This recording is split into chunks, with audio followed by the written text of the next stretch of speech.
y el calor en el invierno. Tu palabra.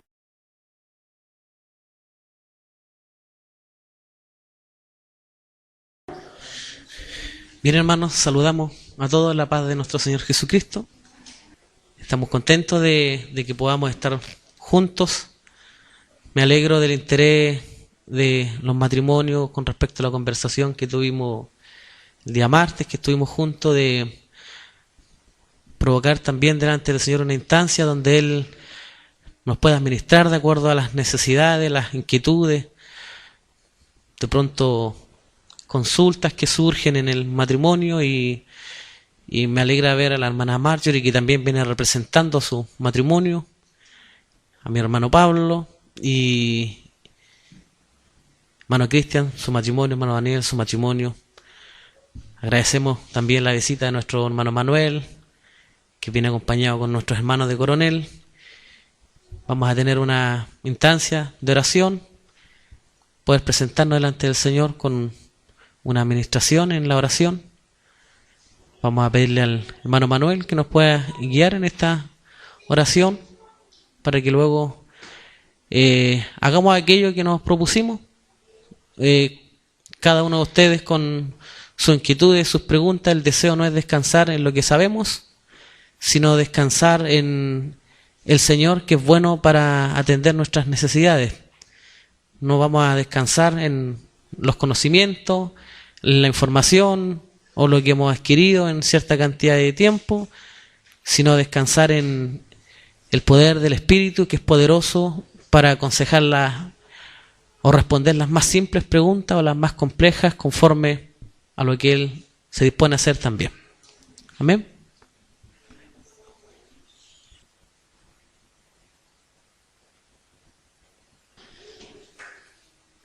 Hacía tiempo que no escuchaba eso de Chile para Cristo.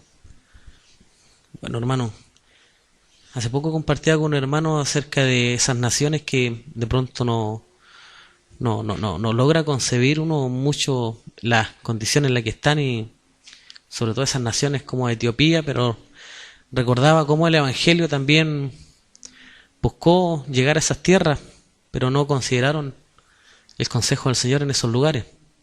De pronto es fácil sentar al Señor en el sillón de los acusados, decir ¿por qué no hace misericordia con esas tierras? Y el corazón del hombre en esas naciones se rebeló. Demos gracias al Señor porque en esta nación nos permite creer al Evangelio y que se nos haya depositado este espíritu de fe. Bueno, me agrada eso, Chile para Cristo. Bien, llegó un papelito, hermanos. Acerquen las consultas que tengan y vamos a atender conforme a las necesidades.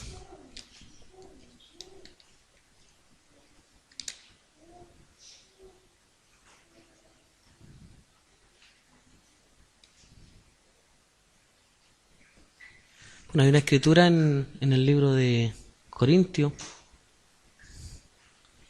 Primera de Corintios, capítulo 7 me parece que.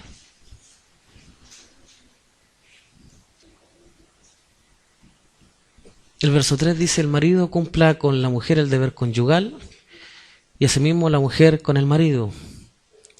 La mujer no tiene potestad sobre su propio cuerpo, sino el marido, ni tampoco tiene el marido potestad sobre su propio cuerpo, sino la mujer.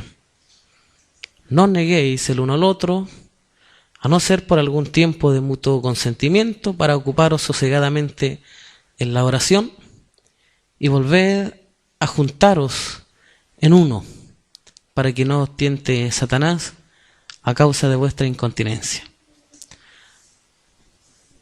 Mas esto digo por vía de concesión o de consejo, no por mandamiento. Quisiera más bien que todos los hombres fuesen como yo, pero cada uno tiene su propio don de Dios, uno la verdad de un modo y otro de otro. Digo pues a los solteros y a las viudas que bueno les fuera quedarse como yo, pero si no tienen don de continencia, cásense, pues mejor es casarse que estarse quemando. Pero los que están unidos en matrimonio mando, no yo, sino el Señor, ya no es por vía de consejo, sino mandamiento, que la mujer no se separe del marido. Y si se separa, quédese sin casar o reconcíliese con su marido. Y que el marido no abandone a su mujer. Y a los demás, yo digo, no el Señor. Si algún hermano tiene mujer que no sea creyente y ella consiente en vivir con él, no la abandone. Y si una mujer tiene marido que no sea creyente y consiente en vivir con ella, no lo abandone. Porque el marido incrédulo es santificado en la mujer y la mujer incrédula en el marido. Y para responder la pregunta que hay en esta hojita, dice, pues de otra manera vuestros hijos serían inmundos, mientras que ahora son santos. Tuvimos una reunión hace poquito con las hermanas y uno de los temas que tocábamos es precisamente cómo enfrentamos la educación de nuestros muchachos cuando vemos que se vuelven un poco incontrolables a la orden de la mamá o a la orden del papá, y comienza también a generarse un clamor más en la mamá a veces que en el papá, porque la mamá es la que tiene que estar todo el día con el muchacho, así que el papá no es mucho lo que clama en esa dirección. Nosotros como papá clamamos siempre porque el Señor los guarde, que el Señor los proteja, que Él tenga el cuidado donde nosotros no podemos tenerlo. Entonces, ese es como hasta allí nos alcanza la visión a nosotros. A las hermanas les alcanza un poco más allá porque tienen que lidiar con los pequeños en cosas que nosotros no lidiamos. El fin de semana podría ser, después del trabajo, más jugamos con los niños que peleamos con ellos. Y de pronto entramos como a la defensiva también de los muchachos. No siempre es así, pero generalmente es así. Entramos a la defensiva. Y una de las cosas que compartíamos con las hermanas ese día es que el primer concepto que hay que tener de acuerdo a la Escritura es que por causa de la nueva vida, de este conocimiento, de que el Señor ha tenido un trato con nosotros y nos ha limpiado, declara de nuestros hijos que nuestros hijos son santos. Partir desde esa base, bajo ese concepto, que nuestros hijos son santos y que en algún momento nuestros hijos tendrán que encontrarse con el Dios que encontró a sus padres también, en este caso a nosotros. De allí en adelante parte una enseñanza o la dirección de la enseñanza que nosotros debiéramos tener con nuestros hijos. Más que un hijo es la futura oveja que algún día se va a encontrar con el Señor. La promesa, dice el apóstol Pedro, que era también para nuestros hijos. Entonces, independiente que ahora comencemos a hacer un análisis teológico y comenzar a decir esa palabra era para el pueblo de Israel y era para los hijos de Israel, el mismo maestro dice que él era capaz de levantar una israelita de una simple piedra. Entonces, un verdadero hijo del pueblo de Israel era aquel que en su boca no había engaño, no tenía que ver con el linaje ni con la descendencia. Los judíos decían, tenemos a Moisés por maestro, o sea, éramos discípulos de Moisés, linaje de Abraham, pero él le dice que eran hijos del diablo igual. Así que para nuestros hijos, nosotros los que hemos creído y hemos abrazado la esperanza de que Dios se metió con nuestra familia entera, tal como se le dijo al guardia de la cárcel, cree tú y tu casa serán salvos, no porque se genere una atmósfera especial y caiga la salvación sobre toda la casa, sino porque Dios está consciente de que hay un hombre que va a introducir la palabra en ese hogar y va a comenzar a sembrar en cada integrante de esa familia. Va a comenzar a tener un trato, la palabra, por la vía de esa cabeza o de ese varón o de ese integrante de esa familia. Dios es sabio. Entonces, muchas veces lo hemos tocado. Cuando Dios trató con Noé, no trató solo con Noé, trató con su esposa, trató con sus hijos y con las mujeres de sus hijos. No había ningún lazo matrimonial entre los hijos y las nueras de Noé, pero sin embargo las salvó igual. porque allí estaba la familia de Noé, era la casa de Noé, y Dios salvó a toda su casa. Entonces, Dios también está en la misma tarea, en la misma labor, de hacernos creer, de madurar la fe en cada uno de nosotros, para que entendamos que Dios se quiere meter con todos los nuestros.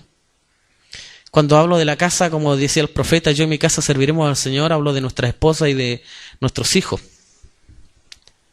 El resto de los familiares, seguramente Dios tendrá que tratar con ellos de igual manera como trató con nosotros. Y la palabra hará lo suyo, ya sea para sentarlos a la mesa o para algún día condenar por esa palabra que oyeron. Pero con respecto a nuestros hijos, como hemos estado hablando, es partir de la base de que nuestros hijos son santos. Entonces alguien preguntaba aquí que a veces cuando nosotros oramos pidiéndole al Señor ser mejores padres o mejores esposos o esposas, a veces pareciera que se generan mayores conflictos. O puede ser que nosotros lo percibamos así. Porque una de las cosas que nos ha ministrado hace poco el Señor es que todo lo que nosotros le pidiéramos al Padre en el nombre de Jesucristo, y si tenemos nosotros la convicción de que Él nos ha oído, ya tenemos lo que le hemos pedido. Otra de las cosas que el Señor nos ha compartido es que Él no va a colocar una carga más allá de la que nosotros podamos llevar. Y eso es lo que la Escritura va a mencionar cuando dice: venid a mí los que estéis cargados, trabajados, que yo os haré descansar. Y luego dice: llevad el yugo. Así dice, porque el yugo es fácil. En realidad dice mi yugo, porque mi yugo es fácil y mi carga es ligera. Entonces el yugo es de Él y la carga también es de Él. A veces nosotros queremos sobrellevar más carga, nosotros nos atribuimos más carga de la que nosotros queremos llevar, tratando de educar forzadamente y tratando de provocar cambios en nuestro hijo humanamente con esas obras carnales. Hemos hablado del sacrificio carnal que nunca han tenido resultados. No han tenido resultados en nosotros, menos lo van a tener en nuestros hijos. Esas obras carnales, medias humanas, donde con nuestros ñeques vamos a querer transformar algunas conductas de nuestros hijos, pero la realidad no es así. Por eso es que la palabra dice que conduzcamos al niño en su camino. Y cuando dice su camino, no está hablando en el camino del niño. Tampoco está hablando en nuestro camino, sino que cuando habla de su camino es en el camino de Dios, porque el camino es de Dios y hay que conducir al niño en el camino de Dios. Y cuando nosotros comenzamos a forjar un camino para el niño parecido al nuestro, entonces vamos a querer también meterle fuerza, ñeques, y no vamos a descansar en las promesas del Señor. No estoy diciendo que le demos libertad de hacer a los muchachos lo que ellos quieran. Mientras estén con nosotros tendrán que estar sujetos a la autoridad. Eso es parte de los principios que el Señor nos dejó. Él mismo lo enseñó cuando aún tenía 12 años, sujetándose a sus padres. Entonces Él comenzó a mostrar lo que estaba como mandamiento en su espíritu. Él dice: en los negocios de mi padre me conviene estar, pero sin embargo a la voz de su padre y a su madre Él tuvo que sujetarse igual. Y a sus 12 años partió y cumplió con esa escritura que dice: honra a tu padre y a tu madre. Porque Él venía a cumplir con toda la ley. Y nos enseñó allí que nuestros hijos deben estar sujetos. Y mientras no alcancen esa madurez que ellos necesitan, tendrán que estar sujetos a sus padres. Pero no por la vía que a veces nosotros consideramos esa vía forzosa, esa vía impositiva, sino esa vía amorosa que el Padre tuvo con nosotros. Alguien dijo por allí: Dios me llamó con dolor. Extraño, porque a mí Dios me llamó con amor. Y creo que a cada uno, pese al dolor que estaba sintiendo en ese momento, Dios le llamó con amor. Porque su gracia es amor. Y cuando un hombre percibe su gracia, percibe el perdón, cuando un hombre logra ver lo que él es, entonces sabe que no tiene otro lugar en el mundo y tiene que acudir al único lugar que existe para él, la cruz de Cristo. Todos hemos corrido la cruz de Cristo, a pesar que se ve algo terrible en la cruz de Cristo, pero allí nosotros encontramos vida. ¿Por qué encontramos vida? Porque allí fuimos a morir juntamente con Él. Pero todo eso era amor. Hace poco compartía con un hermano que me decía que ¿dónde está entre ustedes la muestra de afecto? ¿Dónde está entre ustedes la muestra de cariño? Porque a lo mejor no andamos abrazándonos ni estamos besándonos entre todos aquí, besos para allá ni besos para acá. Entonces me preguntaban, ¿dónde está el afecto? ¿Dónde está el amor? ¿Dónde está la ternura? ¿Dónde está lo cálido? Entonces yo le decía que el afecto no se muestra en esos actos. Y le mostré la escritura tan conocida por todos nosotros y por el mundo entero. Porque de tal manera amó Dios al mundo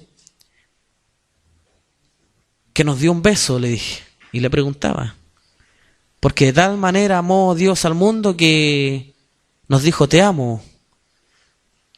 No, la muestra de amor fue una obra. El amor es una obra. El amor no es solo unas simples palabras. El amor expresado por Dios fue un sacrificio. Y no fue el sacrificio de cualquiera. Fue el sacrificio del único Hijo engendrado en la eternidad. El Hijo unigénito. Entonces, hablaba con este hermano, le decía que los afectos no tienen que ver con besos, no tienen que ver con abrazos. El afecto tiene que ver con una obra. ¿Has visto cuando te atienden las hermanas en la mesa? Eso es amor.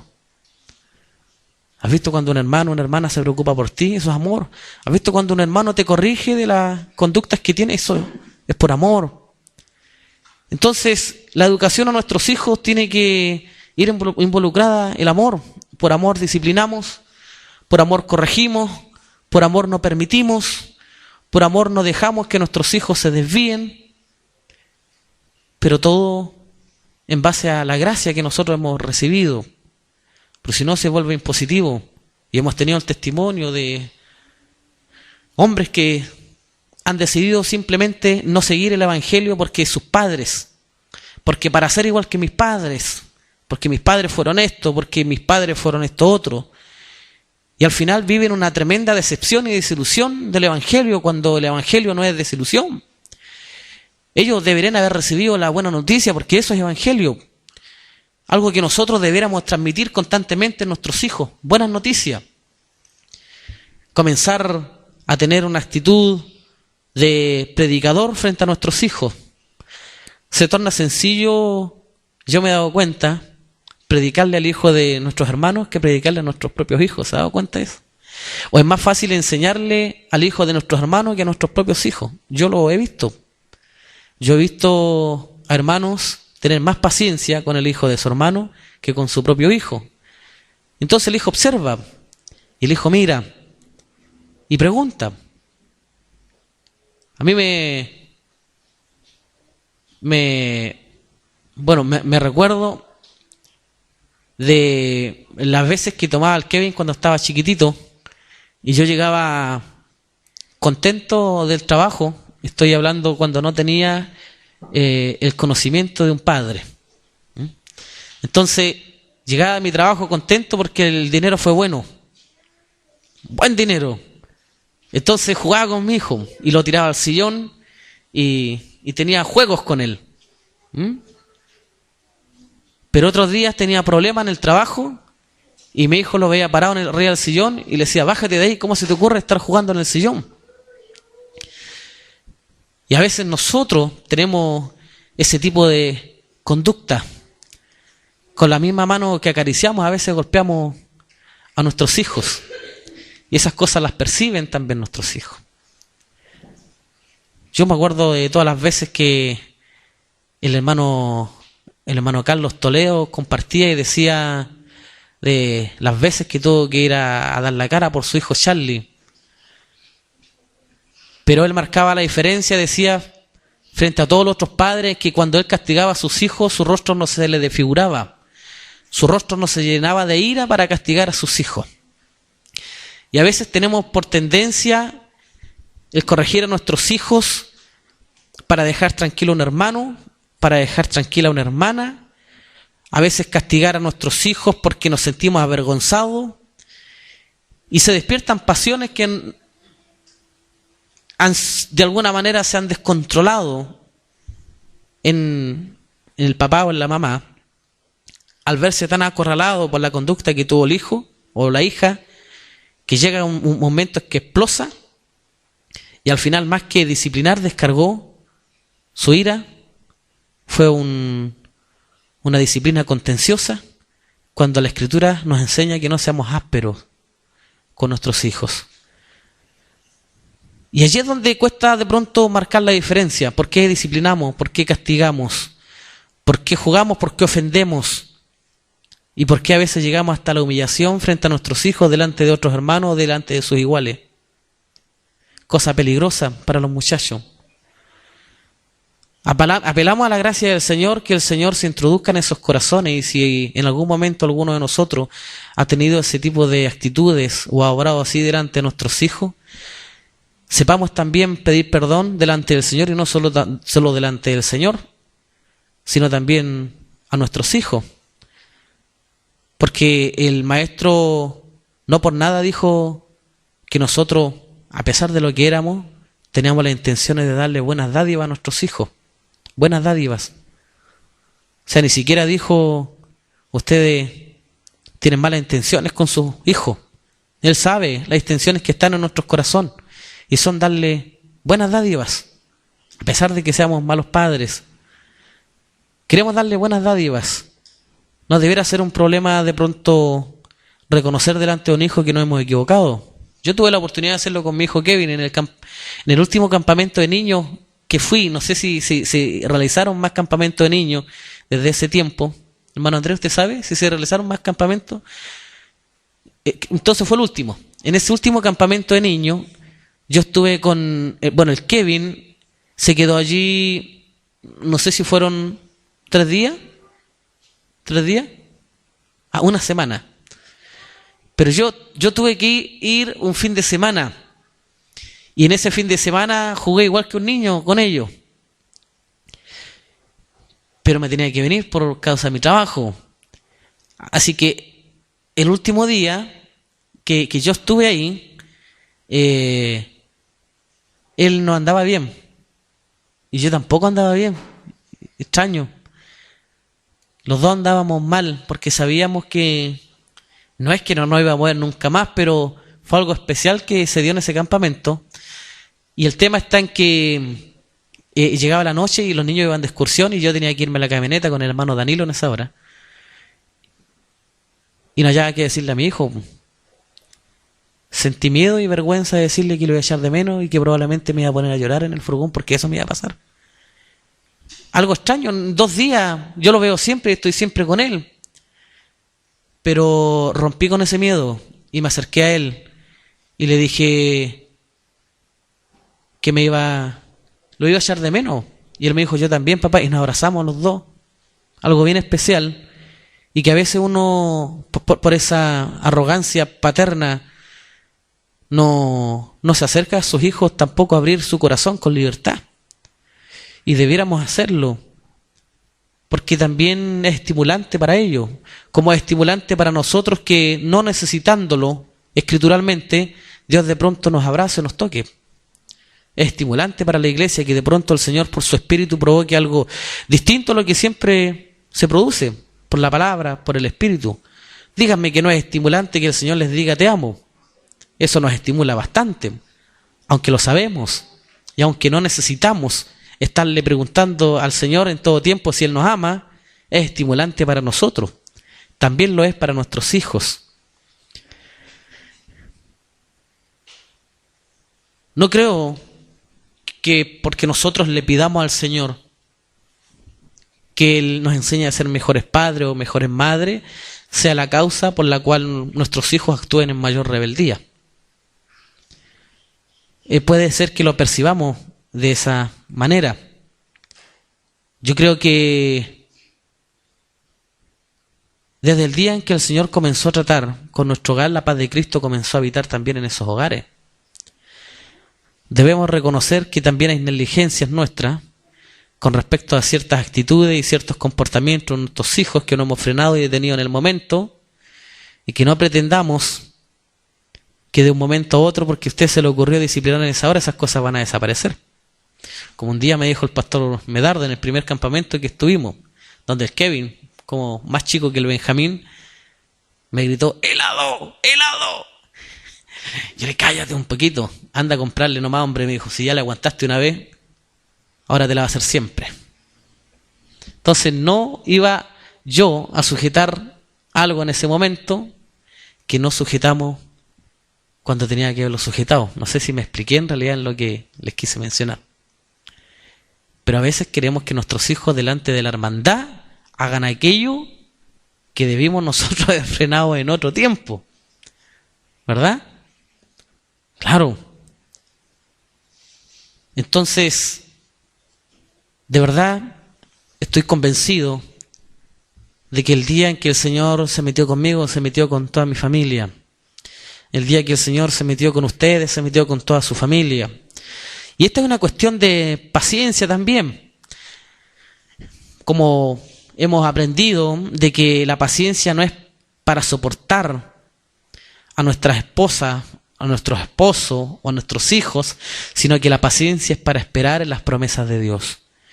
Y al esperar en las promesas de Dios, yo pacientemente voy a esperar también que mi hijo tenga un encuentro con la verdad que me encontró a mí. Y ahora mi trato tiene otra perspectiva con mi hijo. Ahora mi disciplina tiene otra perspectiva con mi hijo. Porque no estoy educando como alguien que está propenso a irse a la cárcel. Yo no estoy predicando con alguien que está propenso a juntarse con los patoteros en la esquina y terminar muerto. Sino que ahora le estoy predicando a alguien que fue predestinado para encontrarse con la vida que yo me encontré. Y desde esa perspectiva me cuesta creer que porque yo le pida a Dios ser mejor padre, ser mejor madre, se revolucionen las cosas en la casa. Porque de la misma manera como Dios generó un campo protector sobre cada uno de nosotros el día en que nacimos de nuevo, también se tiene que generar aquello en todo nuestro hábitat, por así llamarlo, que no son las cuatro paredes, sino que es donde coexistimos juntamente con los coherederos, que son nuestra esposa, nuestros hijos. Espero haber respondido en parte la pregunta, no sé quién la hizo, pero sigamos clamando en esa dirección. No es una puerta que abrimos porque se puede llegar a ver de esa manera. O sea que si yo oro, estoy abriendo una puerta hacia la rebeldía. No es así. Cuando yo estoy orando, lo primero que tengo que entender es que no es mi carne la que ora. ¿Verdad? Pues si no, mejor grabemos un CD y coloquemos esa oración todas las mañanas. No. Si nosotros nos acercamos a orar, creemos que el Espíritu de alguna manera está guiando aquella oración, ¿verdad? Por eso me postro a orar. Bienvenido, hermano, pase adelante. ¿Cómo decidí? Hay una silla. Cuando me postro a orar, el primer conocimiento que yo debiera tener claro en esa oración es que me guía en esa oración es el Espíritu que conoce mi verdadera necesidad. Y es hacia donde debiéramos apuntar en cuanto nos postramos. Señor, yo desconozco mi necesidad. Porque en esta oración que aparece en esta pregunta, no veo la casa propia, por ejemplo. ¿Ven? No veo el Suzuki Fronti. No veo el vehículo, no veo lo material. Veo la intención de un padre, de una madre, de ser mejor, o de un esposo de ser mejor, o de una esposa de ser mejor. ¿Quién podría pedir aquello? Nadie que esté viviendo en la carne, como dice el apóstol. No le puede hablar a ustedes como espirituales, ¿Por qué? Porque eran carnales, porque eran niños. Extraño eso. Un niño se compara a un carnal. ¿Por qué? ¿Por qué razón dice en Hebreos que siendo ustedes ya maduros, tienen necesidad de leche y no del alimento sólido? Y luego el apóstol le dice a los corintios que no le pudo hablar como espirituales, sino como carnales, porque caminaban como hombres, porque eran niños. Y el niño tiene su característica. El niño es egocéntrico, el niño es egoísta, el niño todo lo quiere para él, el niño no tiene la tendencia a compartir, el niño vive su propio mundo. El niño se mete en el bolsillo del papá y no le importa el sacrificio que el papá tuvo para que ese dinero esté en el bolsillo. ¿Les pasa a ustedes? A mí me pasa con mi hijo. No tengo plata, sí, en el bolsillo tení. Entonces, el niño sabe que hay algo solo para él. ¿Sí? Él no sabe que con ese dinero hay que comprar pan. Él sabe que con ese dinero él se puede comprar un rico, él. Eso es carnalidad. El apóstol dice que los hombres caminaban así, donde todo tenía que ver con ellos, egocéntricos. Entonces, si nosotros vamos a tener una oración, no puede ser en la carne. La oración debe ser en el Espíritu, guiada por el Espíritu, porque el Espíritu conoce nuestra verdadera necesidad. Y aquí veo a alguien que está pidiendo ser mejor padre, ser mejor esposo o esposa, no sé quién formuló esta pregunta, pero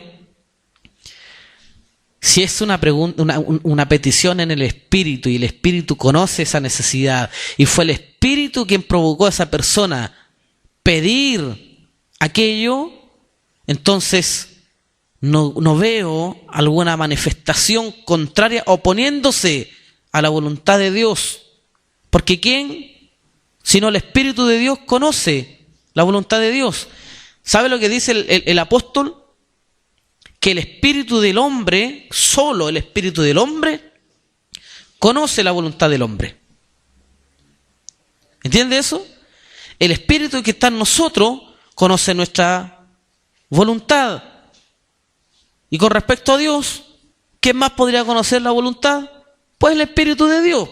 Entonces, el Espíritu de Dios revela cuál es la voluntad de Dios para nuestras vidas y nos hace pedir como conviene. Y al hacernos pedir como conviene, entonces viene alguien y dice: necesito ser mejor padre, necesito ser mejor madre, necesito ser mejor esposo, mejor esposa. Entonces, todo eso está sujeto a una voluntad de Dios y que no importa cuánto pataleen las tinieblas o cuánto se le ocurra vociferar, ¿quién se puede oponer a la voluntad de Dios?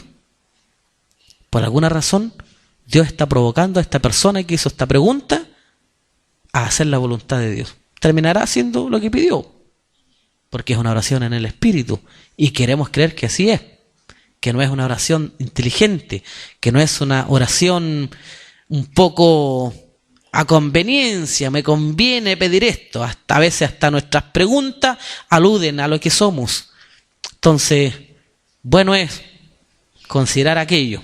Si es una oración en el Espíritu, entonces no creo que sea la causa por la cual nuestros hijos entren en rebeldía. Tenemos que ser muy consecuentes. Si hay cosas que sanar en nuestros hijos, indagar en el corazón de ellos, tratar con ellos, porque a veces son otras cosas las que están operando y trabajando allí. Y créanme, si nos sentamos a conversar con ellos, van a descubrir cosas que nosotros hemos pasado por alto, pero que están allí. Hermano, ¿hay alguna otra pregunta? Aproveche la instancia. Yo tengo una pregunta con respecto a las sucesiones del matrimonio. ¿Cómo se ordena la sucesión del matrimonio? cómo ordenarla, cómo tomarla dentro del matrimonio.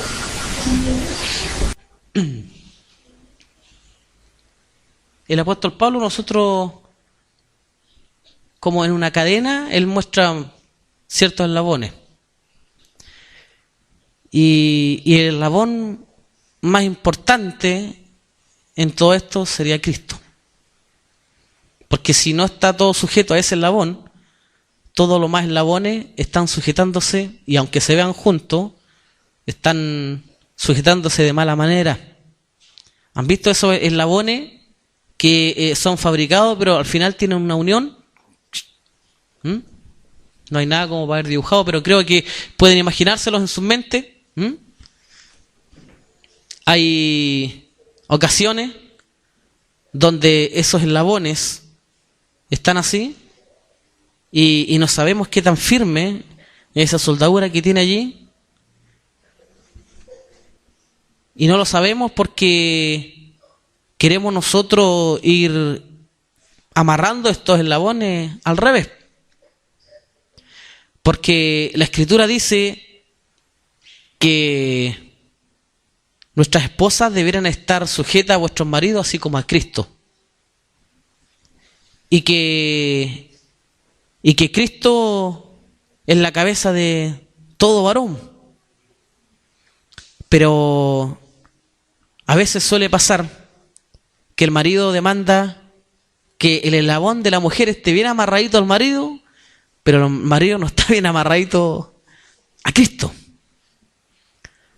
Bueno, ¿seremos nosotros quienes nos amarraremos? Buena pregunta también, porque si no tendríamos que decir que tenemos que aplicarle nuestras propias fuerzas para amarrar el eslabón del marido a Cristo.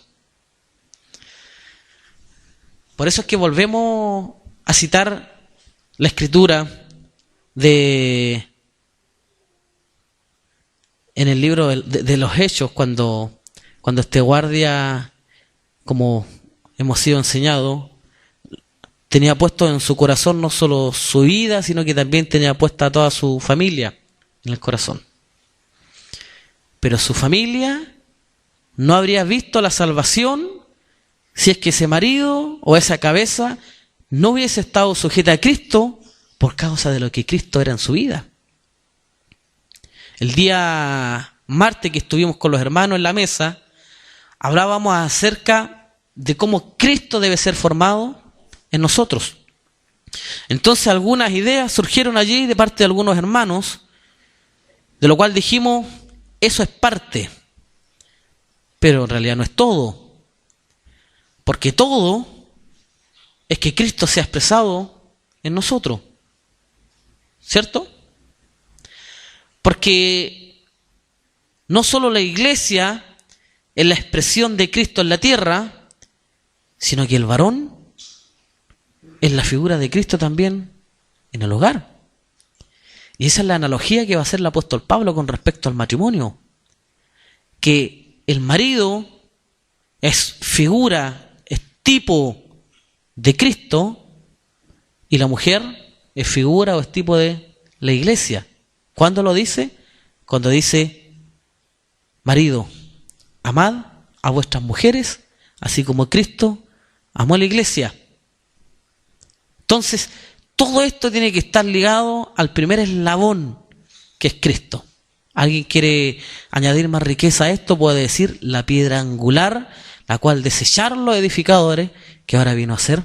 Entonces, si es Cristo, la parte central, el pilar fundamental, llámenlo como quieran llamarlo, el eslabón más importante dentro de toda esta cadena, si desde allí parte la bendición, como dice el libro de los Salmos, que la bendición no parte desde los pies y sube desde la barba y llega hasta la cabeza, sino que es como el buen óleo que desciende y parte por la cabeza del sacerdote, bajando por la barba y recorriendo todo el cuerpo. Y la Escritura va a estar llena de esta analogía, va a estar llena desde el principio hasta el fin. Si no es casualidad que veamos bodas en Génesis y veamos bodas en el Apocalipsis, todo el Antiguo y el Nuevo Testamento nos va a señalar de que hay un amado, de que hay una amada, nosotros como esposos figuramos, nuestras esposas figuran, nuestros hijos son el fruto, herencia del Señor, como compartíamos hace poco con los hermanos, y algunos dicen, gracias Señor por la herencia que me diste. Es herencia del Señor, no es tuya, es del Señor. Herencia del Señor, son los hijos. Herencia del Señor, no herencia nuestra. O sea, ¿a quién le pertenecen? A Dios. Entonces, el eslabón más importante es Cristo. La sujeción parte desde allí, desde que el marido, considerando el yugo fácil, se coloque el yugo con alegría, con gozo.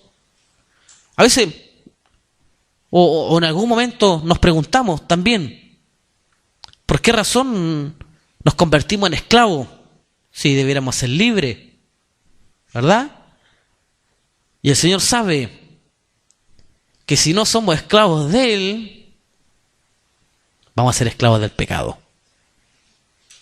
Y el pecado, Él también sabe que es enemistad con Dios. Cosa que nosotros entendemos, pero sin la sabiduría que es Cristo mismo en nosotros, sin esa sabiduría no la comprenderíamos. No podríamos comprender de que la esclavitud del pecado es muerte. ¿O quién de nosotros lo comprendía en otro tiempo? Nadie. A pesar de que habían ciertas señales, ciertos indicios, algún tipo de arrogancia también al decir, yo sé que algún día, yo sé que en algún momento voy a llegar, yo sé que en algún momento, eso en parte era arrogancia. La arrogancia humana de esa no obediencia al espíritu de fe que en todo tiempo pretendió obrar en nosotros, si somos tan humildes de reconocer aquello, de que el espíritu de fe estaba allí buscando. Por eso es que ustedes ahora miran para atrás y sacan cuenta y dicen, hartas veces el Señor trató de tratar conmigo, hartas veces, sí, ahora que me acuerdo, claro que sí, desde chiquitito. Entonces, la arrogancia de no obedecer al espíritu de fe no nos permite comprender que el pecado es enemistad con Dios. Esa es la razón por la que ahora somos esclavos de Él, esclavos de su amor, si no seríamos esclavos del pecado. Y eso es lo que Dios no quiere. No es un libre albedrío. Hace poco compartíamos, no está aquí el hermano César, tuvo que estar en Hualqui con su familia. Le dejó saludo de todas maneras al hermano César. Él me decía, bueno, ¿y qué pasa con toda la enseñanza que yo recibí? Aquello del libre albedrío, aquello de nosotros acercarnos en libertad. Entonces yo le compartí acerca de la arrogancia del hombre y cómo por causa de esa arrogancia las tinieblas tomaron ocasión, y en algún punto que desconozco tendría que comenzar a indagar y meterme en otros temas un poco más de estudio como para poder darle algo más concreto con respecto a esto. Pero lo que le respondí es que en algún momento, en algún punto de la existencia del hombre, las tinieblas soplaron en el corazón del hombre que existía un libre albedrío. ¿Cuál era el propósito? De que las tinieblas soplaran en el corazón del hombre religioso, de que el libre albedrío era un regalo de Dios para que el hombre, en su arrogancia, en su soberbia, decidiera seguir a Dios o no seguirle. Pero no es lo que Dios nos ha dicho a nosotros. En realidad a mí ni siquiera me preguntó si yo quería seguirle. No sé si a alguno de ustedes Dios le preguntó, se sentó con ustedes a preguntarles algo. La Escritura habla de un conocimiento anticipado, donde Él nos conoció antes de todos los tiempos. Y no solo nos conoció, sino que a los que antes conoció, a estos también los llamó. Y a los que llamó, los predestinó. Y a los que predestinó, los santificó. Y a los que santificó, a estos glorificó. En esos 5 aspectos que muestra el apóstol Pablo, ninguna alude hacia el tiempo futuro. Todo lo muestra como algo que ya fue, como algo que ya pasó. Los conoció, ¿ve? Los llamó, los predestinó, los santificó o los justificó y los glorificó. O sea, él ya ve esto de la glorificación como algo que ya ocurrió. Y si él tiene ese conocimiento de que ya somos glorificados, ¿se va a sentar contigo a preguntarte si le quieres seguir o no? No. Entonces, la arrogancia del hombre, la soberbia del hombre, el sentirse capaz de discernir el bien o el mal. Él no puede discernir lo bueno y lo malo. Usted y yo no podemos discernir entre lo bueno y lo malo. Y como Él sabe que nosotros no podemos discernir entre lo bueno y lo malo, entonces, saquémoslo del huerto. Pero si Él podía discernir entre el bien y el mal, Adán tendría que haber discernido que no podía tomar del árbol de la vida. ¿Cierto? Pero por alguna razón lo sacó. Porque el hombre no es capaz de discernir. Si cualquiera de nosotros que hubiese estado aquí, porque a veces acusamos a Adán y juzgamos a Adán, si yo hubiese estado allí habría hecho exactamente lo mismo. Porque es la naturaleza caída del hombre. Entonces en esa humanidad, seguramente cualquiera de nosotros en esa condición de desobediencia, porque en esa condición estaba Adán, en una condición de desobediencia seguramente habríamos extendido nuestra mano y ahí habría sido terrible, hermanos, vivir para siempre en una condición de pecado. Gracias, Señor, que sacó a toda la humanidad del huerto del Edén, porque nos dio la opción, la posibilidad, no de elegir, sino de encontrarnos en algún momento con Él. Nos dio la oportunidad, como dice la Escritura, que algunos, al pasar el tiempo y ven que no se han cumplido algunas cosas que están allí en la Escritura, entonces dicen que Dios retarda su venida. Pero Él no está retardando su venida. Él no retarda sus promesas, dice el apóstol, según algunos la tienen por tardanza, sino que Él es paciente y Él está esperando a que todos sus hijos se arrepientan, procedan al arrepentimiento. Hace poco compartíamos por qué razón brotó agua y sangre del costado de nuestro Señor Jesucristo. Bueno, Él dijo, el que tenga sed, venga a mí y beba. No cualquier agua, ¿verdad? Ahora hay un agua fresca, un agua de vida, pero en la condición que el hombre estaba no podía beber de esa agua. Era lo mismo que extender el brazo sobre el árbol de la vida y vivir en esa condición. Porque el que beba de esta agua de su interior correrá un río de agua viva, o será en él una fuente que salte para qué, y nuevamente está el árbol de la vida. Entonces la sangre se precisaba, era necesario la sangre para que primero, antes de beber el agua o ser alcanzado por esa agua de vida eterna, tuviésemos el perdón de nuestros pecados. Fuésemos, como dice el apóstol Pedro, elegidos según la presencia de Dios Padre, pero no porque nos encontró bonito o porque éramos buenos cristianos, vio a través de los tiempos, estos se ven que son fieles a los servicios y estos van a estar en todo lo que hagan, no, en santificación del Espíritu. En santificación del Espíritu fuimos elegidos según la presencia de Dios para obedecer y ser rociados. por la sangre de nuestro Señor Jesucristo. La sangre que me decía alguien por allí que es figura, es un tipo, no le decía yo, es más que figura, es más que un tipo, la sangre es real. La sangre tiene una eficacia, la sangre a nosotros nos lavó de todo pecado. Y una vez lavado de todo pecado, ahora podemos beber con libertad del agua de la vida. Entonces, la arrogancia, hermano, del hombre lo va a hacer creer que tiene un libre albedrío, que puede elegir, y la arrogancia del hombre también lo va a hacer pensar y creer que él puede ordenar las cosas en su casa, que él a manera humana puede sujetar todas las cosas, aun cuando la misma Escritura dice que el mismo Señor se sujetará al que le sujetó. Y allí está el ejemplo, hermanos.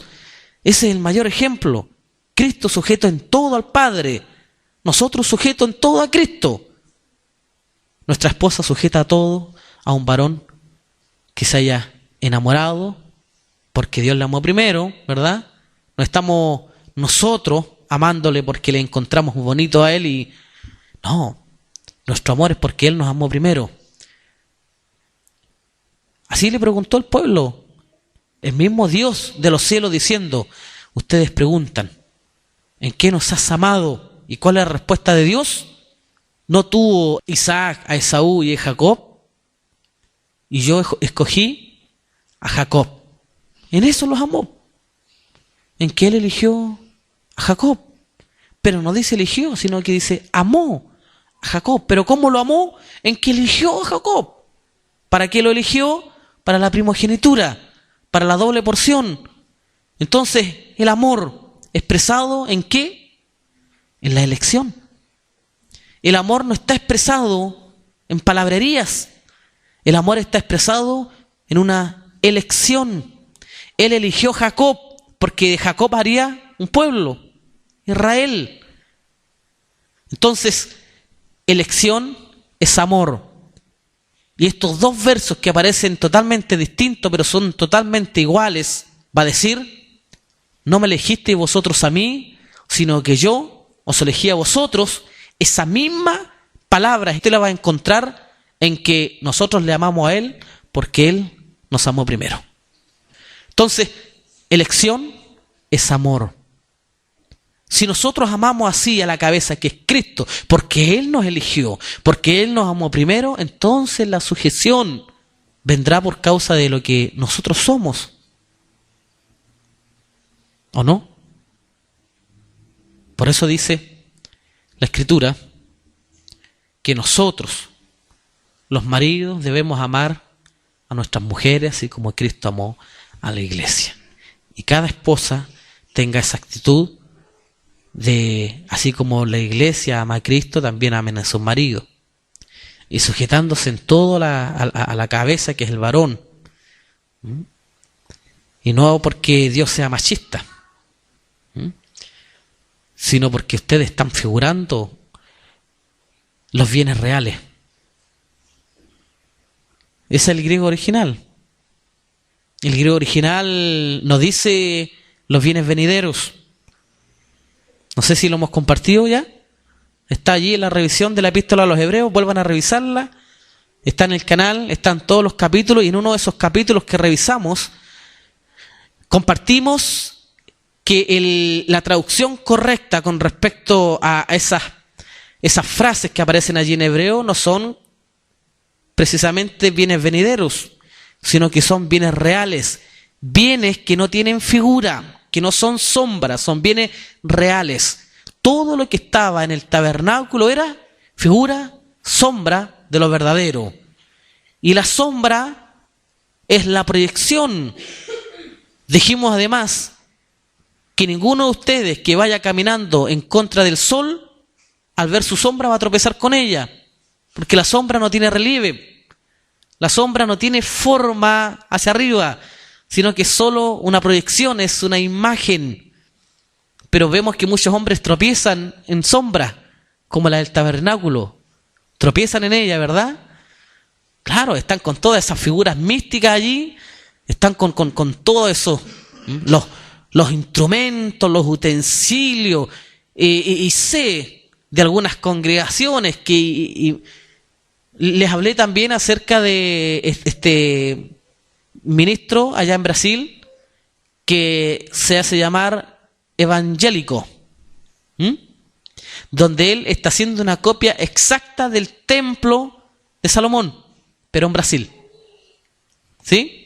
Y está trayendo piedras de allá de Jerusalén y hay una cantidad de arquitectos metidos en el proyecto. Quieren hacer la copia exacta, pero esas cosas eran sombras, eran figuras. No son las sombras para tropezar en ellas, sino para que veamos los bienes reales. El lugar santísimo, un cuarto tan pequeño, y uno se pregunta por qué razón Dios, si Él quería tener comunión con su pueblo, ¿por qué hizo un cuarto tan chiquitito? ¿No convenía mejor un cuarto más grande? Pues si Él quería tener comunión con los hombres, ¿por qué hizo un cuarto tan chiquitito así? Es muy poca comunión eso. Pero esa era sombra. Lo que quería mostrar ese lugar es que de la misma manera como en ese cuarto solo podía entrar el sacerdote, en el verdadero santuario, en el lugar santísimo, solo podía entrar un hombre. Nuestro Señor Jesucristo. Nadie más podía entrar allí. Entonces eran sombras, proyecciones, figuras y los bienes reales, como dice en hebreo, nosotros también hemos venido a ser figura de esos bienes reales. El varón representativo de Cristo, la hermana representativa de la iglesia. Así que la sujeción parte desde allí. Si estamos sujetos a Cristo, entonces todo lo demás que se sujetare estará también bien, ¿cómo sería la palabra? Con respecto a estos eslabones, bien trabados, bien afirmados, bien arraigados. No importa las situaciones que pasen, con confianza, con esperanza, sabiendo que Dios es poderoso para solucionar todos los conflictos. Porque bien se nos ha enseñado en otro tiempo, por medio de nuestros hermanos allá en Coronel, que Dios nos bendijo el matrimonio en la carne. Si Dios hubiese bendecido el matrimonio en la carne, hagan lo que quieran. Pero no puede el hombre separar lo que Dios unió. Porque no lo unió en la carne, sino que lo unió en el espíritu. Y en el espíritu del hombre nosotros tenemos mandamientos que nos unen, nos ligan el uno al otro. Y hay mandamientos supremos a la ley de Moisés en nosotros. Hay mandamientos que el hombre, por más que hable de esa atracción, de la química, no, en nosotros, en los que hemos creído, en los que estamos confiados y aseguramos que Dios bendijo nuestro matrimonio, tenemos mandamientos en nuestro espíritu que nadie los puede arraigar. Por eso es que nos llevamos cautivos el uno al otro. Por eso es que una vez que nosotros hemos gustado de la verdad que es Cristo, no podemos imaginarnos sin nuestra familia, sin nuestra esposa, sin nuestro esposo. Porque despertaron a ese espíritu. Fue renovado, como dice el salmista, donde Dios regeneró el espíritu del salmista, lo despertó, alumbró aquellos mandamientos que estaban en él, mandamientos de santidad, no mandamientos de sensaciones, no como hoy se les enseña a nuestros hijos en los colegios. Ya están mostrando la homosexualidad y el lesbianismo como algo tan natural en medio de nuestros hijos. Una vergüenza para esta nación. Pero nosotros, los que creemos que Dios trató con nuestros matrimonios, tenemos mandamientos en nuestro espíritu que dicen: fructificaos. Es llevar frutos. Nuestros hijos son frutos. Fructificaos. ¿Ve? No es vayan a algún paraje por ahí y hagan lo que quieran y únanse en la carne, sino que fructificaos. Y ese mandamiento está en el espíritu. Por eso es que me agradaba, estuve hace poquito con un matrimonio y me decía que ella pide un hijo para el Señor. Y amén, eso es bueno. No entremos en polémica Si estaremos dispuestos a hacer lo que hizo Ana, de entregar a su hijo una vez que fue destetado. No, Dios no va a hacer eso contigo, mamita. Dios no te va a pedir a tu hijo. Dios lo hizo con Abraham porque era necesario. Dios lo hizo con Ana porque era necesario. Samuel no era cualquier profeta, ¿verdad que sí? Era el primer profeta en la casa de Dios. Él tenía que ser destetado y entregado al sacerdote. Pero mamita, ahora tus hijos te tienen a ti. Y ahora todos nosotros hemos venido a ser reyes y sacerdotes. Así que si Dios te pide que lo entregues al sacerdote, tú eres sacerdote. En tu casa, rey y sacerdote. Pero cuando una mamita pide eso en su corazón, buena cosa pide. Extraño sería si está pidiendo un hijo para el mundo. ¿Verdad? ¿Y sabe por qué pide eso una mamita? Porque está en su espíritu. Porque ella recibió un mandamiento que no se lo enseñó la mamá ni el papá. Menos se lo enseña esta cultura, porque esta cultura le enseña que usted tome anticonceptivos. Esta cultura le enseña que usted puede tomarse la pastilla del día después. Esta cultura le dice que con 2 hijos es suficiente. Mejor tener 2 bien mantenidos que 7 pasando hambre. Esta cultura le dice que mejor usted se desarrolle intelectualmente, profesionalmente, que usted tenga su casa, una vez que las cosas se afirmen, entonces usted tenga hijos.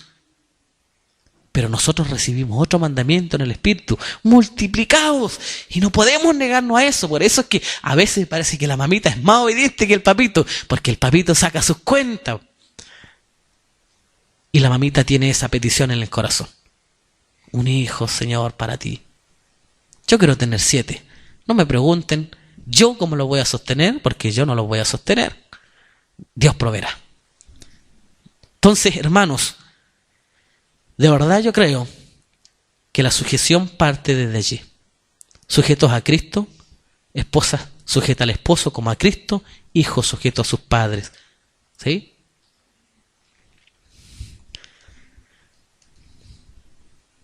¿Alguna otra pregunta, hermano? Son recién las 9:15. Tenemos generalmente 2 horas que estamos acá, cuando hay alabanza, cuando hay cántico.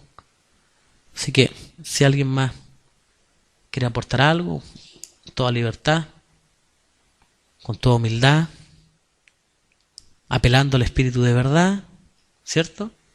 Apelamos a que el Espíritu de verdad nos guíe, no a la ciencia humana. Ve que el apóstol dice que nos cuidemos de la falsamente llamada ciencia.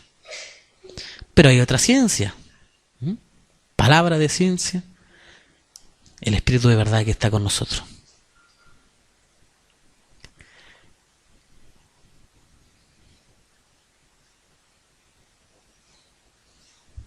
Bien, entonces agradecemos que el Señor tenga estos tiempos con nosotros. Reconocemos con toda humildad que hay muchas cosas en las que el Señor nos tiene que ir perfeccionando en la marcha, en el camino, pero estoy contento de que el Señor nos permita esta instancia. Ojalá muchos matrimonios tuviesen el interés que tienen ustedes de buscar cuál sea la buena voluntad de Dios para nuestras vidas. Generalmente las preguntas apuntan hacia cómo, era parte de lo que compartíamos hace un tiempo atrás. Y creo que varios se guardaron de esas preguntas precisamente porque la respuesta a veces puede frenar inmediatamente la pregunta. A veces queremos saber cómo hacer las cosas, cómo puede hacer esto, cómo poder hacer esto otro, cuál es la fórmula, cuál es la táctica, cuál es la estrategia. Y eso nos permite descansar en una sabiduría, en algo que sepamos, y al final no confiamos en aquel que en todo tiempo está ministrándonos, sino que vamos a descansar en algún conocimiento y vamos a actuar de acuerdo a lo que sabemos. Y pasamos por alto al Espíritu Santo, que es como ese semáforo que les compartí hace poco, que está dentro de nosotros, que nos alumbra verde cuando tenemos que ir, nos alumbra amarillo cuando nos advierte y nos alumbra rojo cuando no debemos pasar por allí. ¿Les ha pasado? A mí me ha pasado. El Espíritu dentro de uno nos habla así. Cuesta verlo como un semáforo, entonces no digo que sea tan simple el Espíritu como eso, sino que a veces actúa como un semáforo en nuestras vidas. Y que nos va a indicar qué es lo que debemos hacer o decir en el momento correcto, adecuado, como alguien me decía, cuál es nuestra postura que debemos estar frente a esos hombres homosexuales cuando algún día estemos al lado de ellos, tipos homofóbicos, se vuelven como un poco homofóbicos al estar al lado de un homosexual. Para mí tampoco es muy grato, debo reconocerlo, siento un poco de celo. Pero creo que el Espíritu Santo es tan sabio que en esa hora nos dará la valentía para mostrarle la verdad si es necesario o la paciencia para apartarnos de allí. No hay métodos, no hay estrategias. Lo que dije hoy día no precisamente tiene que servir con otro para mañana, ¿cierto? Sino que el Espíritu actuará de acuerdo a la necesidad de cada persona. En base a eso, a veces nuestras preguntas enfocan hacia un cómo. ¿Cuál es el método? Hay algunos libros, algunas prédicas por ahí, los 5 pasos. Los 5 puntos principales para hacer tal cosa o para alcanzarse. No hay método, no hay fórmulas, no hay un cómo. En Cristo, hermanos, y en el reino no existen cómo. No. Para nosotros no hay cómo. Al maestro le preguntaron cómo, pero él no dijo cómo. Los hombres siempre van a tener un cómo. María, cuando vino el ángel Gabriel y le profetizó acerca del nacimiento o del embarazo, ella también tuvo un cómo. Yo no tengo marido. Entonces aquí no hay cómo. Al maestro se le acercaron y le dijeron, ¿qué debemos hacer? ¿Ve? Es parecida la pregunta. ¿Cómo? ¿Qué debo? ¿Cómo lo hago? ¿Cómo parto? ¿Cómo soy mejor en mi discipulado? ¿En mi matrimonio? ¿Cómo aquí? ¿Cómo allá? No como de comer, sino de cómo hacer. Y la respuesta del maestro, esta es la obra. Y apuntó no hacia un cómo, sino hacia un quién, que creáis en el que ha sido enviado. Entonces, ese que ha sido enviado es para nosotros un quién. Así que para nosotros no hay un cómo, sino que hay un quién. ¿Cómo soy mejor discípulo? No. ¿Quién hace de mí un buen discípulo? ¿Cómo soy mejor padre? No. ¿Quién hace de mí un buen padre? ¿Cómo soy mejor madre? ¿Quién? Mujer virtuosa, ¿quién la hallará? Ya la hallaron. ¿Quién la halló? Cristo. ¿Quién la hallará? ¿Quién hace un mejor hijo? Dios, por medio de estos padres que son ustedes y que están para educar al niño en el camino de ese quién. Entonces el ángel Gabriel no le dijo cómo iba a quedar embarazada, sino que quién haría sombra sobre ella. ¿Ve? Entonces a veces nos pasa eso. No, hermano, no hay cómo, sino que hay un quién actúa, opera en nosotros. Nuestro Señor Jesucristo, por medio del Espíritu de verdad, el Espíritu Santo que nos guía hacia toda la verdad. Bien, hermanos, me alegro entonces por esta instancia. Roguemos al Señor que nos permita más encuentros como estos, si Dios lo permite, hermano.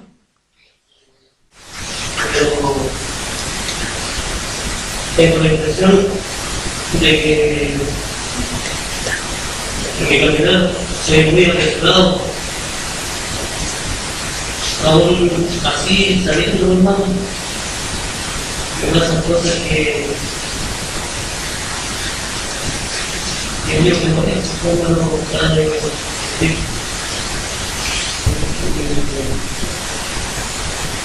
por dentro de otro lado, comprendiendo a la vez lo que ¿verdad? En el momento.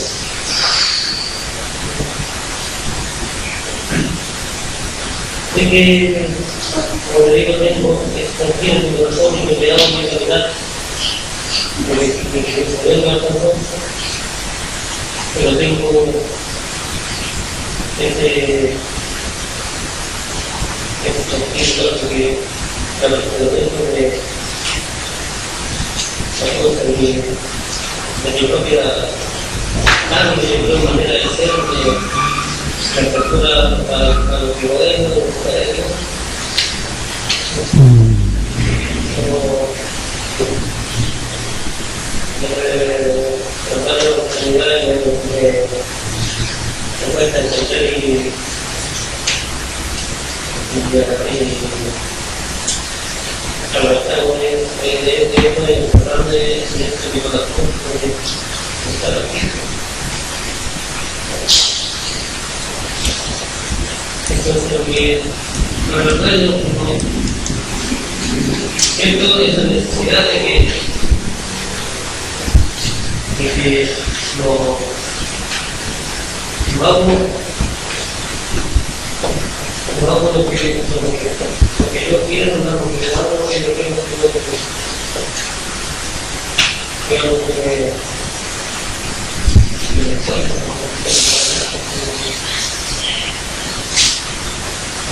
La certeza también es una cosa que es muy bien, y eso lo voy a contar en mi corazón.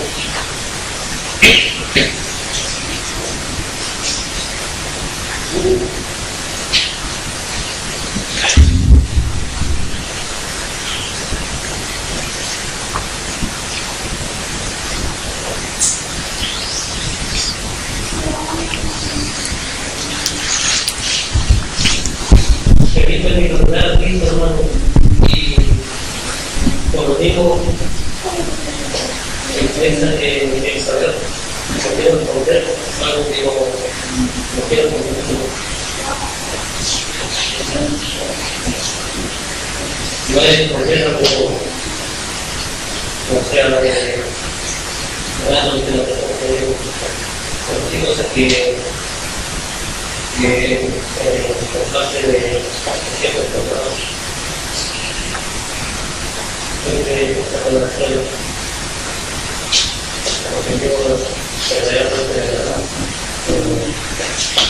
conmigo una vez que me encontró, porque de verdad yo creo que la buena voluntad de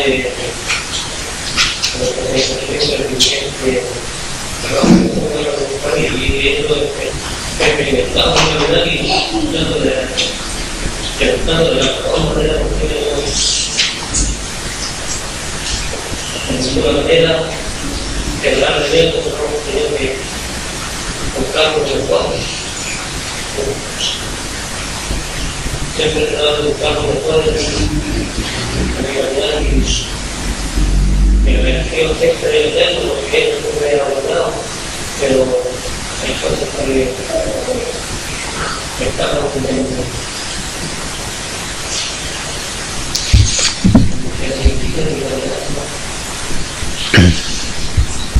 Creo fielmente de que esto viene mucho, pero siento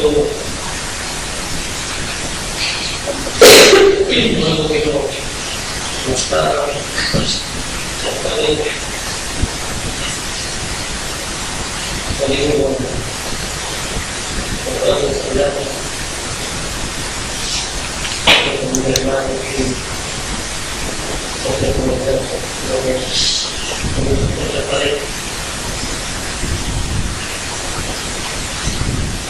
no porque siempre lo voy a llamar siempre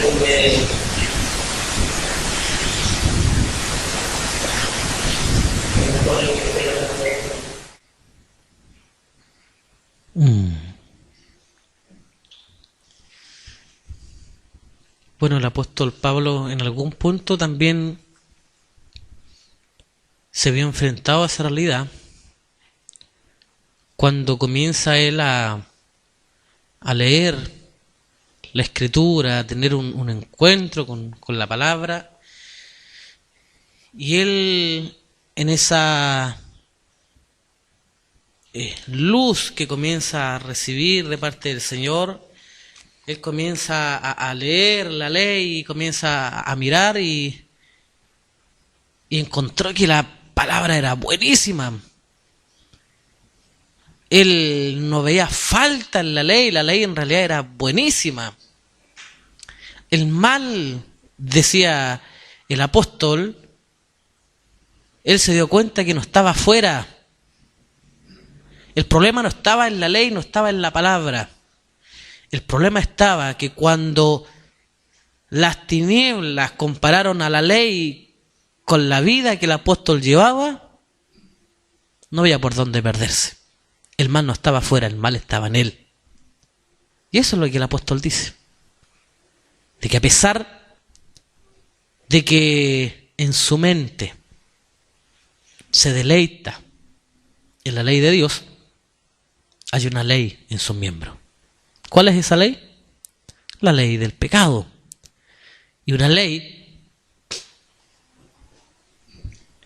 es como lo figuramos hace poco como la ley de gravedad. La gravedad es una ley que aunque usted tire la piedrecita para arriba, la piedra va a tener que caer igual, porque hay una ley. Y no importa que usted haga ejercicio para tener más músculo y tirar la piedra más arriba, igual la piedra va a bajar, porque hay una ley que no depende de usted, sino que depende de sí misma.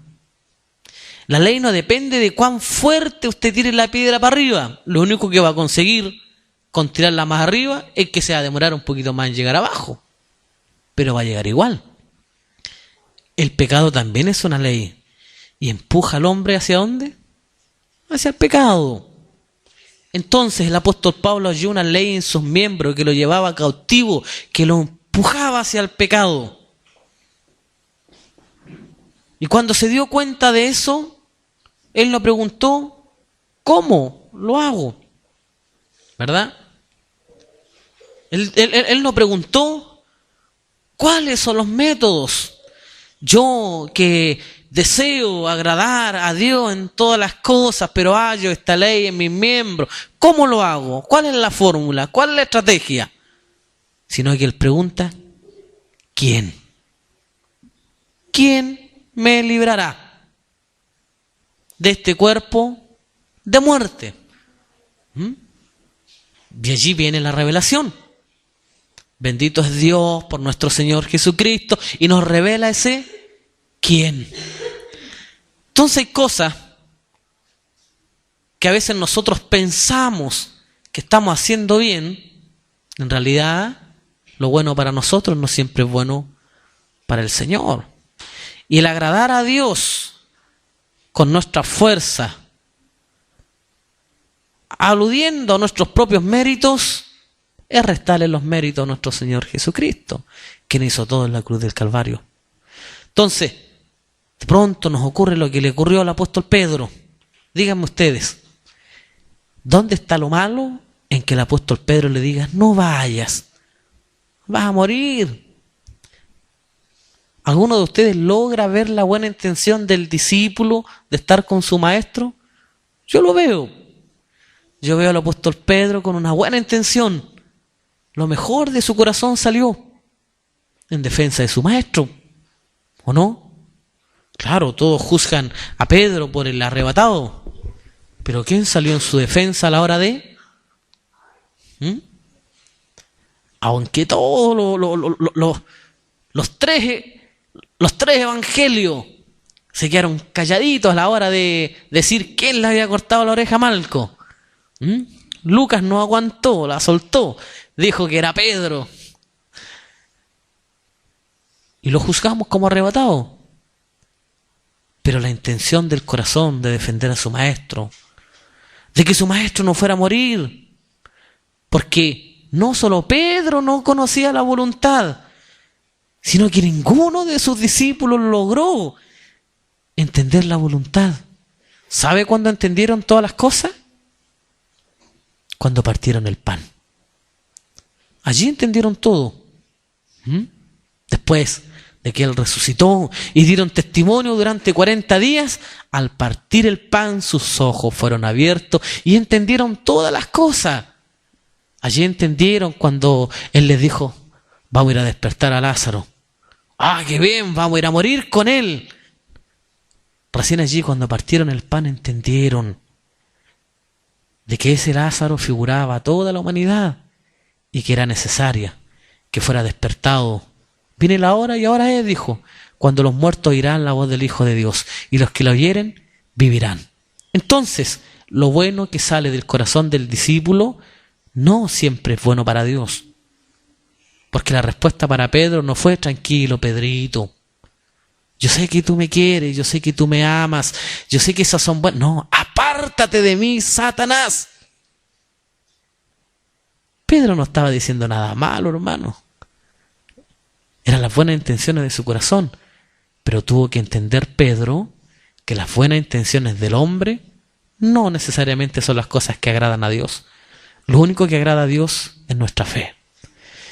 Y es bueno, me agrada escuchar que por medio de ese espíritu de fe alguien diga: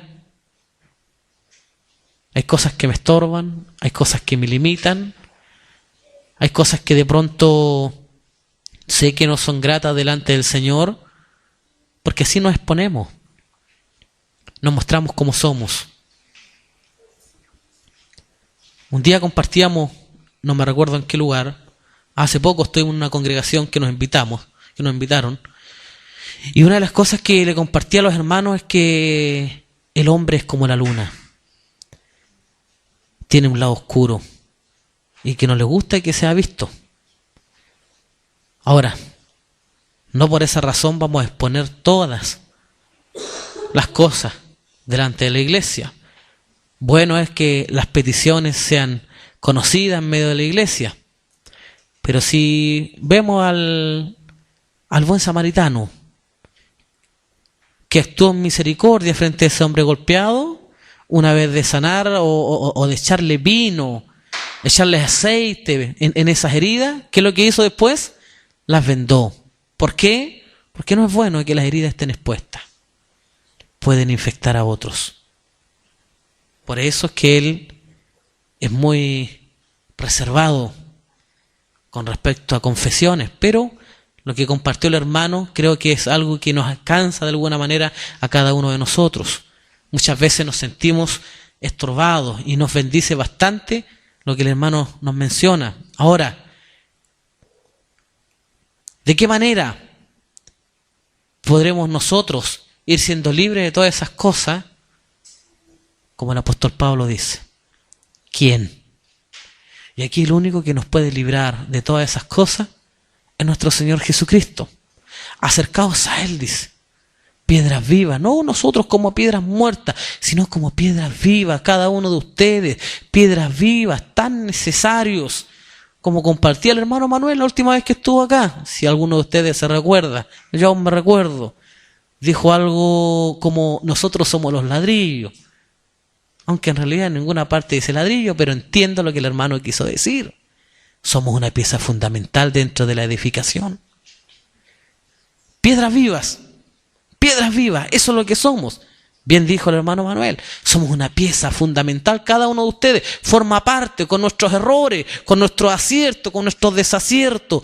Todos nosotros somos necesarios. Es necesario Samuel, es necesario cada uno de ustedes, es necesario para la edificación. Si alguno de ustedes falta, hermanos, la casa no se va a terminar. Y Dios está construyendo una casa, no cualquier casa. Ustedes son necesarios con los problemas que tengan, con sus aflicciones, con sus angustias, con sus debilidades, fortalezas. Algunos se sienten mejores que otros porque asisten siempre. Algunos se sienten mejores que otros porque hacen las cosas que el otro no hace. Todos Todos nosotros somos necesarios. Todos somos necesarios. Te vas a dar cuenta cuando el Padre vuelva que todos nos alegraremos con el mismo gozo. Y ninguno de nosotros va a mirar las torpezas, ni va a mirar que este fue más débil, que este no pudo hacer lo que yo hice, que este no corrió como yo corrí. Todos nos abrazaremos al cuello del Padre y nos daremos cuenta que el más pequeño o el más grande, delante de la presencia del Señor, éramos todos sus hijos. Hermano, les invito a que consideren no cómo hacer las cosas, sino quién en esta marcha lo irá haciendo en cada uno de ustedes. No nos aflijamos por las aflicciones del tiempo presente. A veces no es fácil percibir que vienen tiempos mucho mejores, pero es verdad, hermano. Cada día para nosotros es mejor que el día de ayer. Es mucho mejor. Porque ayer, hermano Samuel, y cualquiera de ustedes, cuando cometían errores, no sentían remordimiento de las cosas que hacían. Pero hoy nos duele cometer errores. Hoy nos sentimos mal cuando fallamos. Hoy de alguna manera nos postramos delante del Señor y decimos, sí, pues yo soy esto, pero yo no quiero ser así, como compartía el hermano. ¿Y sabes lo que me sorprendería, hermano Samuel? Que tú pasaras por alto todas estas cosas y te diera lo mismo. Pero eso habla de que el Espíritu está en ti y está en cada uno de nosotros. Algo que no se le fue dado a esos ángeles que cayeron al principio. Esas criaturas que no se comparaban a usted y yo. Porque esos de alguna manera vieron cosas que nosotros no hemos visto. Y esas criaturas fueron encerradas en cárceles de oscuridad para que nunca más les resplandezca la luz. ¿Sabe lo que eso significa? Que nunca más le resplandezca la luz. Habría que entender quién es la luz. Y él dijo, yo soy la luz. En él estaba la vida y la vida era la luz de los hombres. Cristo es la luz. Eso quiere decir que a esos ángeles que cayeron al principio nunca le va a resplandecer nuestro Señor Jesucristo. Nunca tendrán un ápice de arrepentimiento sus vidas. Pero nosotros, sí. Y si nosotros nos arrepentimos de esas obras, de esos actos, eso habla de que Cristo nos ha resplandecido. Y de que su rostro no será en nosotros un juicio el día que Él venga. No arrancaremos de su rostro. No huiremos del resplandor. Porque van a haber algunos que van a decir, como dice Apocalipsis, que ojalá que la roca les caiga encima al ver el rostro de sol. ¡Qué terrible, hermanos! Y nosotros, sin ningún problema. ¿Por qué? Porque Él hizo alianza con nosotros. Eso significa el nuevo pacto, una nueva alianza. Y no consideró torpezas nuestras, hizo alianza igual. Si nosotros entendiéramos quién es el que hizo alianza con nosotros, vean el carácter que tiene Dios en el Antiguo Testamento. El rey de los ejércitos. El que cuando desenvainaba su espada, caían imperios. Él vino a hacer alianza con nosotros. Nosotros somos sus aliados. Y en ese día no vamos a esconder nuestra mirada de Él. Así que, hermanos, caminemos con esperanza, con confianza, sabiendo que somos sus aliados, que somos sus amigos, que pese a nuestras torpezas, Él no apartará su mirada de nosotros, porque somos la viña que plantó su diestra, dice la Escritura. O sea, no somos cualquier viña, somos la viña que plantó su diestra. Él nunca se avergonzó de nosotros. ¿Qué harían las hermanitas si de pronto el marido le dice, tengo otro hijo?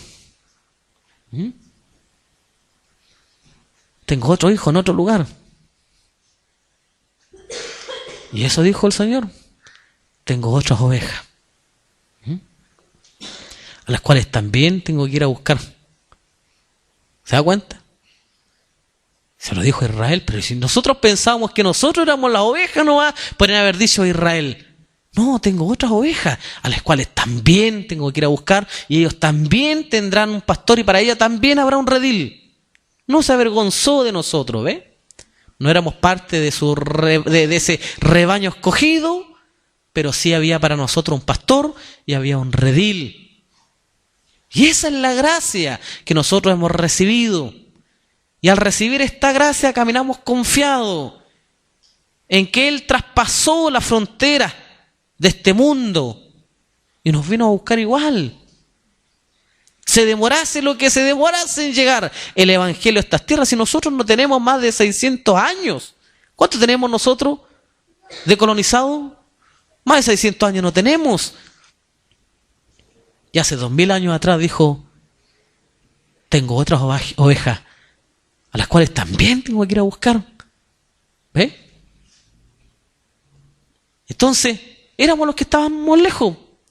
No lejos de distancia, lejos hasta en tiempo estábamos. Y nos vino a buscar igual.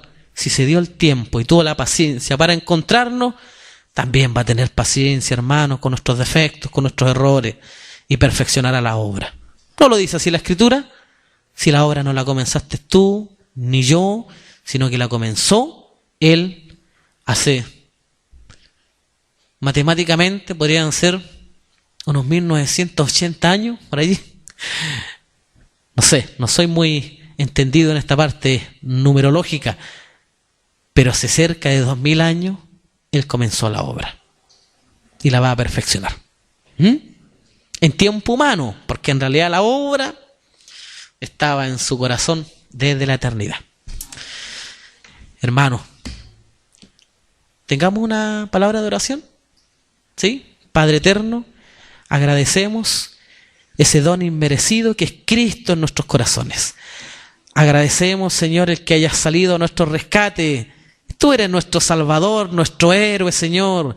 Viniste desde la eternidad y te metiste en tierras lejanas para venir a buscar a estos que no tenían cómo haber entrado en tu mesa, cómo haber entrado en tu redil. No teníamos forma alguna de nosotros de habernos acercado.